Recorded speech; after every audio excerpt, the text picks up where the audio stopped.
a tough act to follow. If I look nervous, it's only because Tottenham plays after this. If you know anything about Tottenham this season, I have reason to be. But first, I'm going to tell you about the Galilean moons.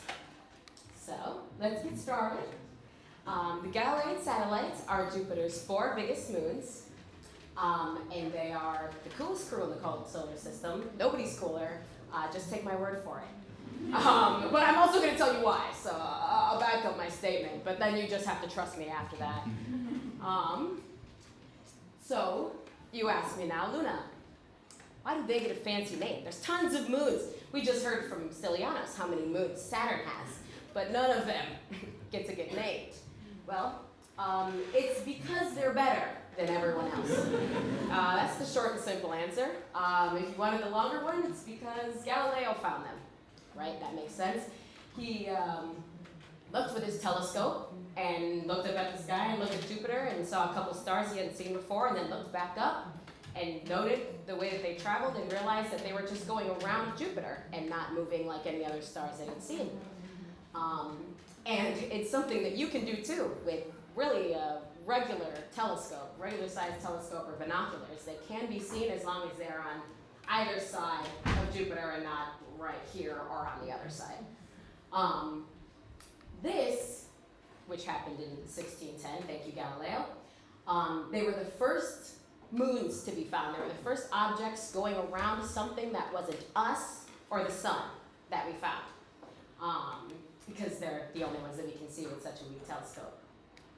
There was another guy, Simon Marius, nobody knows this guy's name, but he also found them at basically the same time, just separately.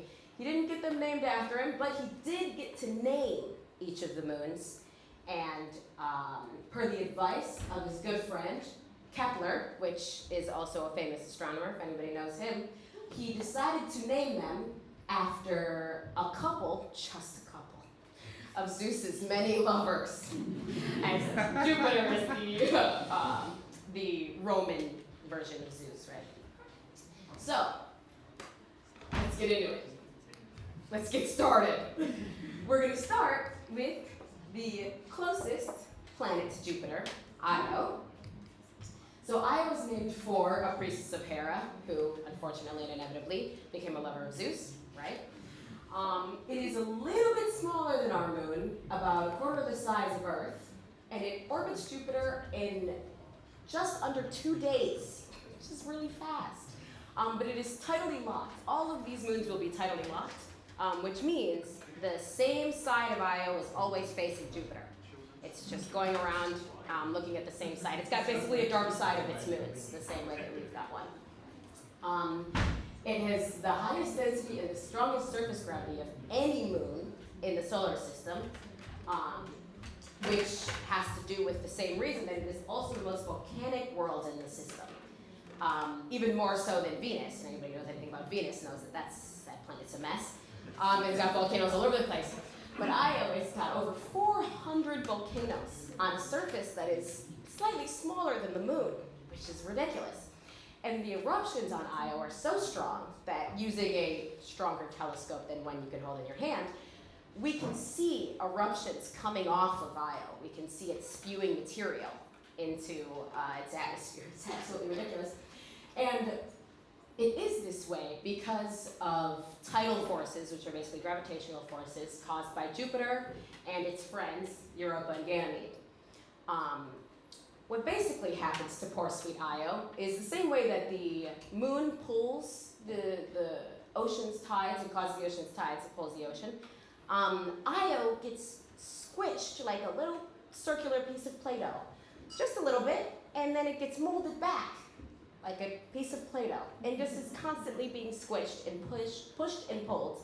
And as you can imagine, that's got an intense effect on the tectonic plates that it has to have, because it's constantly getting squished and pushed and pulled, which is a lot of fun for sweet Io. One of the culprits is Europa, which would be the next one, the next Galilean satellite, not necessarily the next moon from Jupiter. It's named for a princess of Tyre, which I'm assuming I'm reading that right, but has the same namesake as the continent of Europe, which we're all in right now. It is the smallest of Galilean moons, so it's smaller than Io, but it's still around the size of our moon. It orbits Jupiter in 3.5 days, which is still ridiculously fast. In May, as alluded to by my colleagues here, awesome poem, have a saltwater ocean under its icy surface. So it is covered in basically one solid layer of ice, which makes it the smoothest surface of any object in the entire solar system. And if it does indeed have the saltwater ocean underneath the icy surface, it would have twice as much water as the Earth's global ocean. For an object, again, smaller than the size of our moon, it would have more water than the oceans on Earth, which is pretty incredible. And part of the reason that we think that it would have water, it would be able to sustain liquid water and not be too cold, is because it would also have tectonic motion in the way that Io does, but less horribly powerful. And part of that is due to its next friend, Ganymede. Ganymede is named for a hero of Troy, who also became a lover of Zeus, right? This is the theme. It's the only Galilean moon named for a man. So, congratulations, I guess. And it's the largest moon in the entire solar system. It's bigger than Mercury, which we know is pathetic, right? From Connor's speech here. And larger than Pluto, but Pluto's kind of a low bar. It's bigger than Mercury, it's the big bar. But it is extremely low density, so it's less dense than Mercury and less dense than our moon as well. It orbits Jupiter in 7 days. So now we've gone through Io, Europa, and Ganymede. These 3 moons are in what's called orbital resonance, and I'll get into what that means later because it's better with a visual, but just take my word for it right now. So yeah, it takes about a week for Ganymede to go around Jupiter. It is the only moon in the entire system to have a magnetic field of its own. It has an iron core, and it creates a magnetic field the way that the Earth does. As far as I know, we have not seen any auroras on Ganymede, but the magnetic field on Earth is what creates auroras here. So, in theory, Ganymede could have auroras, which would be pretty sick and be the closest that I've ever gotten to seeing one myself.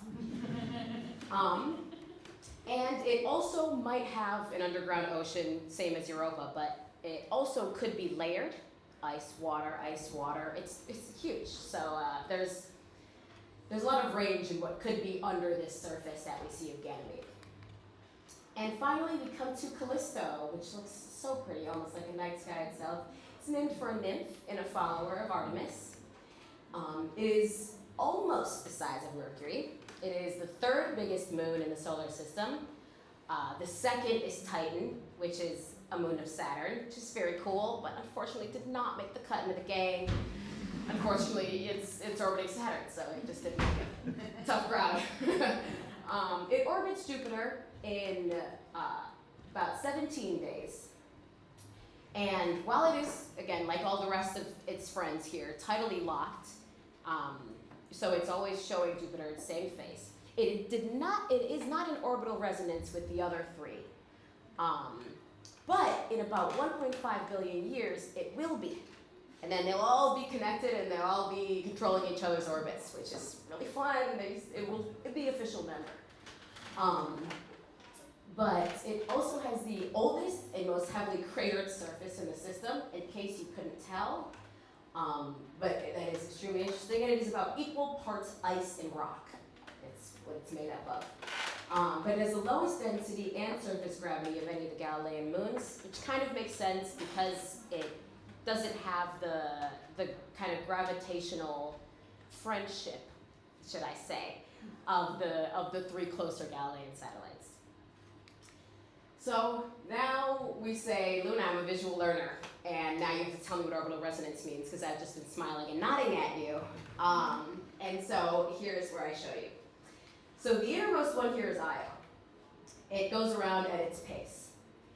Next we have Europa. Europa takes 2 Io rotations, I should say revolutions of Jupiter to go around. So Io is 1, Europa takes 2 Io orbits. Ganymede takes 4 Io orbits to go around Jupiter. And eventually, Callisto will take 8 Io orbits to go around. So we call it 1, 2, 4, 8 resonance once Callisto joins the rest of the gang. Which is really cool. Why are they controlling each other's orbits? Gravity's so fun. And Jupiter is so fun, of course. Yeah, that's all I've got for you. A little crash course in the gang. Feel free to tell me your favorite, if you see me in passing. That's all I've got for you. Thank you.